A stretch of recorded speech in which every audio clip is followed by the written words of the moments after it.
শেখ মুজিবুর রহমানকে, স্মরণ করছি বঙ্গবন্ধু শাহাদতবরণকারী সকল সদস্যগণকে, স্মরণ করছি জাতীয় চার নেতা ৩০ লক্ষ শহীদ, ২ লক্ষ মাহবুব সহ সকল বীর মুক্তিযোদ্ধাগণকে।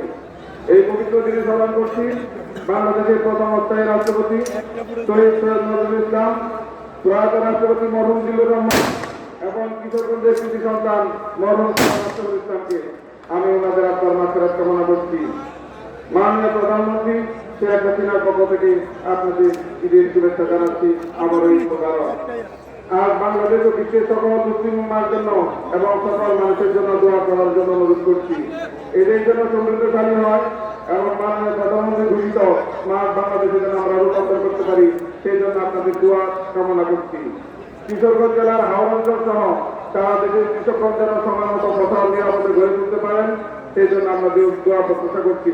সম্মানিত মুসল্লিয়া, এখানে সবাই আবার একসাথে হওয়ার জন্য দেশের সর্ববৃহৎ জামাতে আবার একত্রে নামাজ পড়ার জন্য আপনাদের প্রতি কৃতজ্ঞতা জানাচ্ছি। আপনাদের সভাপতি অনুরোধ থাকবে আমরা মুসলিমগণ যারা এখানে উপস্থিত হয়েছে আল্লাহ যেন আমাদের ইমানের সাথে মৃত্যু দান করেন এবং বিনা হিসাবে জান্নাত দেন, সেই জন্য দোয়া করবেন। সবাইকে আবার ঈদের শুভেচ্ছা এবং ধন্যবাদ জানিয়ে আমার কথা শেষ করছি। বাংলাদেশ চিরজীবী হোক, জয় বাংলা।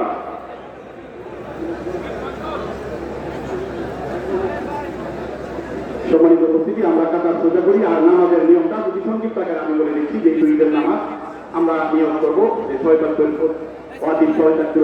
ঈদের নামাজ আদায় করবো ইমামের পিছনে। এরপরে আল্লাহু আকবার বলে আমরা তাকবীরে তাহরিমা বলবো, এরপরে সানা করবো সুবহানাকা আল্লাহুম্মা ওয়া বিহামদিকা। এরপরে 3টা তাকবীর বলা হবে, আল্লাহু আকবার, আল্লাহু আকবার, আল্লাহু আকবার। প্রতিটা তাকবীরের সময় হাত ওঠাবো, এরপরে হাত ছেড়ে দিব, বাদ